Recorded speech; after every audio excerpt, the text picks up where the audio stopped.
টাকি রামকৃষ্ণ মিশন উচ্চ বিদ্যালয় প্রাক্তনী সংসদের উদ্যোগে রামকৃষ্ণ মিশন উচ্চ বিদ্যালয়ের সারদা কক্ষে অনুষ্ঠিত হল স্বেচ্ছা রক্তদান শিবির। প্রাক্তনী সংসদ আয়োজিত ষষ্ঠ বর্ষের এই রক্তদান শিবিরের আনুষ্ঠানিক উদ্বোধন করেন রামকৃষ্ণ মিশন মঠ বারাসাতের অধ্যক্ষ শ্রীমৎ স্বামী অঘোরাত্মানন্দজি মহারাজ।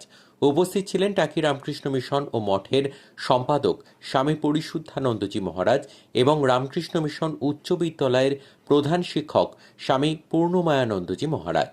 অনুষ্ঠানে উপস্থিত ছিলেন হাসনাবাদ থানার ভারপ্রাপ্ত আধিকারিক সহ বিভিন্ন ক্ষেত্রের গুণী ব্যক্তিবর্গ। প্রাক্তন ছাত্র ছাড়াও বিদ্যালয়ে পাঠরত ছাত্রদের অভিভাবক অভিভাবিকারাও রক্তদানে ব্রতী হন। উপহারহীন রক্তদানের পর পরিবেশ রক্ষার ক্ষুদ্র প্রয়াস হিসাবে রক্তদাতাদের হাতে সবুজ চারাগাছ তুলে দেওয়া হয় আয়োজকদের তরফে।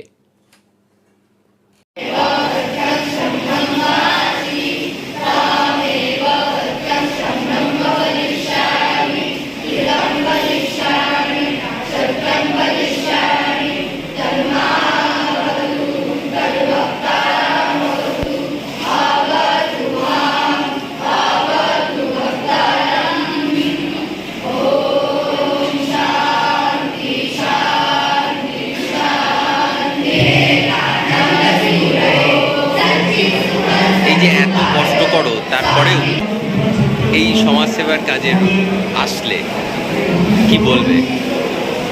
সমাজসেবাটা তো আমার নিজস্ব কোনো ব্যক্তিগত ব্যাপার না, এটা আমার মনের দিক থেকে ব্যাপার। আমার ভালো লেগেছে বলে আমি এখানে রক্তটা দিতে এসেছি, যেন আমার রক্ত দিয়ে আরও দুটো মানুষ, যাদের অসহায় মানুষের কোনো কাজে লাগে, সেইভাবে আমি রক্তটা দিতে এসেছি। এটা আমি আমার ব্যক্তিগত মতামত দিয়ে বললাম। আমি স্কুল থেকে 2021 সালে মাধ্যমিক দিয়ে বেরিয়েছি এবং বর্তমানে আমি টাকি রামকৃষ্ণ মিশনের একটি প্রাইমারি সেকশন, সেখানে গ্যাপ ইউনিট রয়েছে, তার সাথে যুক্ত রয়েছে। তো এটা আমার ফার্স্ট টাইম আমি রক্ত দিলাম মিশনে।